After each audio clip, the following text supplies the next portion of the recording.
Bienvenidos a Tiempo de Esperanza. Nos alegra de estar de nuevo con vosotros y nos hace ilusión de que podáis acompañarnos en el programa de hoy. En esta ocasión queremos hablar de un tema fundamental. Estamos acostumbrados a oír la palabra evangelio, pero ¿sabemos realmente lo que significa? Hoy hacemos una pregunta: ¿qué es el evangelio? Y para contestarla tenemos con nosotros a José Moreno Berrocal, pastor de la Iglesia Cristiana Evangélica. Hola Pepe, bienvenido al programa de hoy. Encantados de tenerte de vuelta con nosotros. Hola Dominga, pues yo también me alegro de estar de vuelta por Tiempo de Esperanza. Pepe, de entrada, dinos qué significa la palabra evangelio. Bien, la palabra evangelio es una palabra que literalmente significa buenas noticias y se usaba en la antigüedad pues, de un mensajero que venía para contar algo un acontecimiento que había sido feliz, quizás una batalla que se había ganado por parte de algún emperador, algún rey de la antigüedad, y es la transmisión de esas buenas noticias precisamente a lo que se refiere esta palabra evangelio. Entonces, realmente está haciendo mención del hecho de que nosotros también, de parte de Dios, tenemos unas buenas noticias que se encuentran precisamente en la persona de nuestro Señor Jesucristo, y esas buenas noticias han llegado a nosotros. La idea que comunica la palabra evangelio es que realmente estas noticias nos alcanzan y cuando las comprendemos, cuando las recibimos, pues producen una profunda alegría en nuestra vida. Por eso es una palabra que fue seleccionada al principio por el Espíritu Santo, fue usada particularmente por el apóstol Pablo para referirse precisamente a esas buenas nuevas de salvación que Dios mismo es el que nos transmite. Y lo curioso es que en el Nuevo Testamento pues, se nos dice de una manera muy clara que estas buenas noticias, este evangelio viene de parte de Dios mismo, no es algo que el hombre mismo haya podido pensar que podría tener de parte de Dios, sino que es Dios el que al acercarse a nosotros nos dice: tengo buenas noticias para vosotros. Y esto es algo sorprendente porque al mismo tiempo la Biblia nos dice que somos un mundo, estamos en un mundo y nosotros mismos somos este mundo en rebelión contra Dios, hemos roto la ley de Dios y sin embargo Dios nos trae unas buenas noticias, lo cual nos sorprende. Muy bien. ¿Dónde encontramos el evangelio? Es curioso como cuando la Escritura nos habla del Evangelio, no simplemente nos dice que este Evangelio es algo que de entrada podríamos encontrar en lo que llamamos el Nuevo Testamento, en las páginas de la revelación que se nos trae acerca de Jesucristo, sino que el apóstol Pablo, cuando escribe a los romanos, nos dice que este Evangelio había sido prometido antes por sus profetas, los profetas de Dios, en las Santas Escrituras. Y entonces aquí está haciendo referencia Pablo precisamente a lo que nosotros llamamos ahora el Antiguo Testamento, y lo llama Santas Escrituras. ¿No? Está diciendo que el Antiguo Testamento, los 39 libros que componen el Antiguo Testamento, pues son una revelación especial de parte de Dios, que Él dio por medio de sus siervos, Moisés, Isaías, David, y que todo este mensaje del Antiguo Testamento puede realmente resumirse en esta palabra evangelio. Es decir, muchas veces nos planteamos qué es exactamente el Antiguo Testamento. Pues el Antiguo Testamento es simplemente el anuncio profético que Dios hace de que hay un Salvador que va a ser nuestro Señor Jesucristo, y estas buenas noticias, por tanto, es algo que podemos encontrar ya en el Antiguo Testamento, de tal manera que, como decía el padre de la Iglesia, Agustín de Hipona, realmente la persona de Jesucristo está ya latente en el Antiguo Testamento. Podemos decir, como decía él también, que está patente en el Nuevo Testamento, pero está latente en el Antiguo Testamento. Entonces, cuando miramos con estos ojos el Antiguo Testamento, nos damos cuenta que hay un mensaje central que unifica estos 39 libros y es el anuncio de que Dios va a traer buenas noticias a este mundo. ¿Cuál es el tema central del evangelio? Bien, como estoy ya apuntando, realmente el tema central del evangelio es una persona, es la persona de nuestro Señor Jesucristo. Y me gusta mucho la manera en que nuevamente el apóstol Pablo, escribiendo a los romanos, nos habla acerca de Jesucristo. Dice: Pablo, siervo de Jesucristo, llamado a ser apóstol, apartado para el evangelio de Dios, que él había prometido antes por sus profetas en las Santas Escrituras, y añade: acerca de su Hijo, nuestro Señor Jesucristo, que era del linaje de David, según la carne, que fue declarado Hijo de Dios con poder según el Espíritu de Santidad por la resurrección de entre los muertos.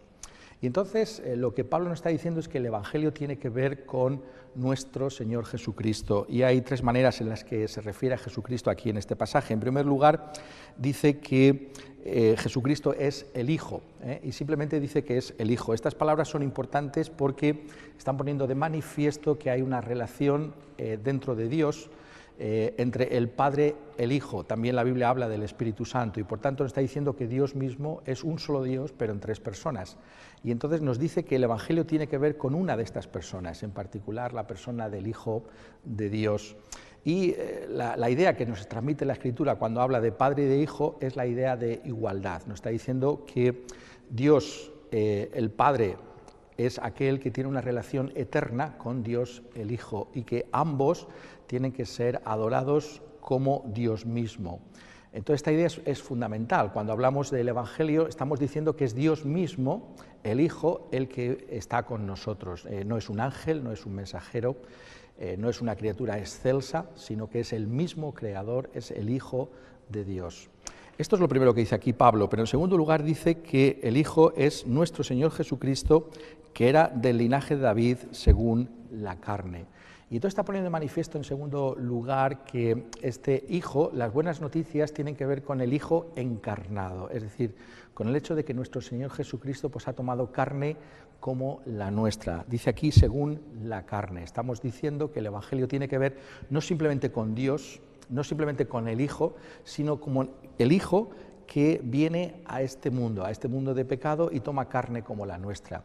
Otros muchos textos de la Escritura nos enseñan que Jesucristo no cometió ningún pecado, no podía pecar, era el santo de Dios, pero sí vivió en un mundo de pecado, sí vivió sujeto a una realidad de pecado como es la de este mundo, y él es específicamente del linaje de David. Por medio de esta referencia, el apóstol Pablo, por un lado, está poniendo de manifiesto lo que ya decía el Antiguo Testamento, de que el Mesías, el Salvador, vendría de la familia de David, pero por otro lado está poniendo también delante nuestro el hecho de que verdaderamente estamos hablando de un personaje que podemos identificar históricamente, de alguien que realmente vivió en el tiempo y en el espacio y que podemos trazar esta genealogía de Jesús hasta el rey David. Por tanto, este es el segundo aspecto y es fundamental también.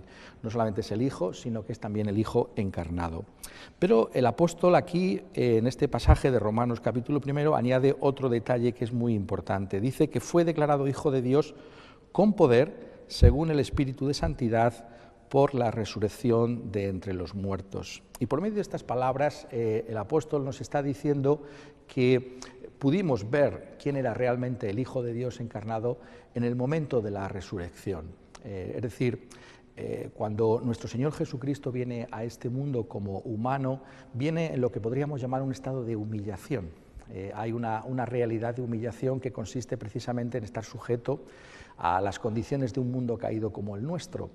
Y en un sentido podemos ver realmente que la gloria de Dios estaba velada en la persona del Señor Jesucristo. Solamente en sus milagros o cuando nuestro Señor Jesucristo hablaba podíamos ver realmente que Él era Dios hecho carne.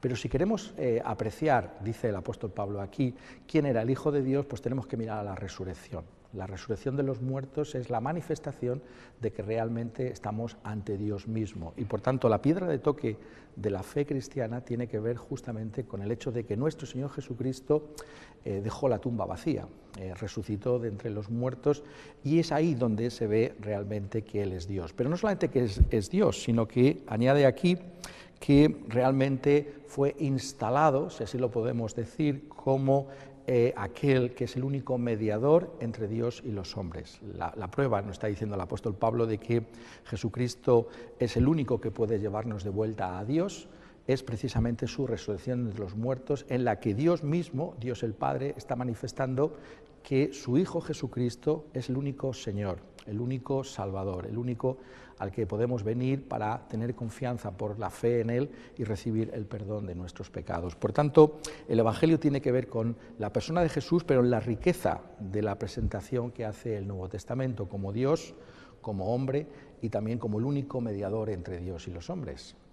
Muy bien. Para terminar, Pepe, la última pregunta. ¿Cómo hacemos nuestro el Evangelio? Bien, es muy significativo como aquí en esta lectura que estoy realizando de Romanos capítulo 1, pues se nos habla de Jesucristo como Señor. Es decir, el Evangelio tiene que ver con el hecho de que si realmente Jesucristo es quien es el Hijo de Dios, es al mismo tiempo este hombre perfecto que jamás cometió pecado y es aquel que ha sido puesto por Dios mismo como el único mediador, entonces realmente la fe cristiana tiene que ver con el reconocimiento del señorío de nuestro Señor Jesucristo.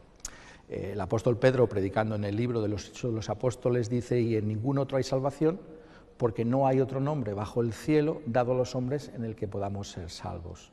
Por tanto, el cristianismo tiene que ver con el hecho de que Jesucristo es el único que puede devolvernos a Dios. Esas buenas noticias de salvación están centradas en la persona de Jesucristo y, por tanto, consiste específicamente en ese reconocimiento de Jesús como el Señor de nuestras vidas, como el único que puede hacernos bien, como el único que merece que nosotros podamos entregarnos completamente a Él. ¿Cómo hacemos esa realidad del señorío de Cristo? Bueno, la respuesta que nos da constantemente la Escritura, tanto en el Antiguo Testamento como en el Nuevo Testamento, es que es por la fe.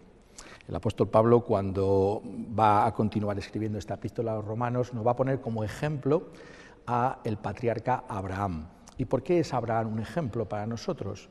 No porque fuera una persona perfecta, sabemos que en ese sentido la Biblia es un libro fascinante porque no oculta el pecado de aquellos que son los siervos de Dios, y vemos que Abraham está lleno de dificultades, está lleno de problemas, de contradicciones, muchas veces no hace lo que tendría que hacer a los ojos de Dios, pero Abraham es señalado por el apóstol Pablo como un hombre que fundamentalmente tenía fe en Dios, es decir, había puesto su confianza en las promesas que Dios le había dado al comienzo de su vida cristiana.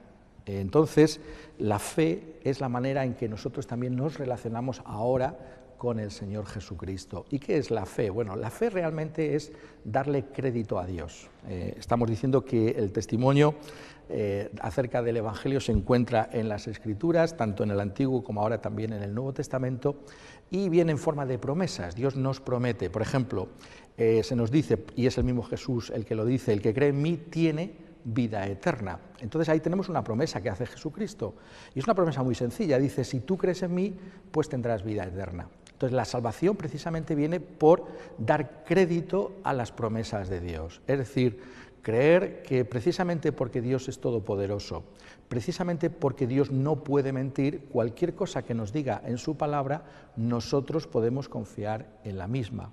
Y entonces la manera en que recibimos a Jesucristo es realmente descansando en esa promesa que se nos da en el Evangelio de que si nosotros confiamos en Él, seremos salvos.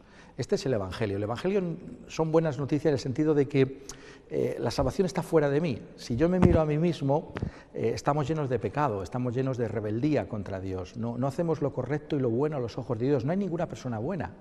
Nuestros pensamientos, muchas veces incluso lo que dejamos de hacer sabiendo que tendríamos que haberlo hecho, demuestra que somos pecadores. Entonces las buenas noticias no se encuentran en lo que hay en mí, ni siquiera con la ayuda de Dios, sino que las buenas noticias están fuera de mí, en la persona del Señor Jesucristo. Y si yo pongo mi confianza en Jesucristo, pues entonces recibo ese Evangelio. Y como decía al comienzo de este programa, pues aquellas buenas noticias que se traían producían una alegría en el corazón de aquellos que las escuchaban. Si tú crees en Jesucristo, las personas que creen en Jesucristo, pues reciben la alegría de saber que la salvación se encuentra en el Señor Jesucristo y solamente en Él. Y por eso, precisamente, el Evangelio son buenas noticias, porque nuestra salvación está exclusivamente fuera de nosotros, en el Señor Jesucristo, aquel que vino a este mundo precisamente para morir a favor de pecadores como nosotros y resucitar. Y en esa posición de triunfo ahora, habiendo ascendido al cielo, pues es aquel que viene a nosotros con esas buenas noticias de salvación. Muchas gracias, Pepe, por habernos acompañado hoy y por haber aclarado esta pregunta tan importante para nosotros, ¿qué es el Evangelio? Y esperemos que muchas de las personas que nos están viendo puedan entender la magnitud de esta palabra, el Evangelio, esta buena noticia de Dios para nosotros, que está en la persona del Señor Jesucristo.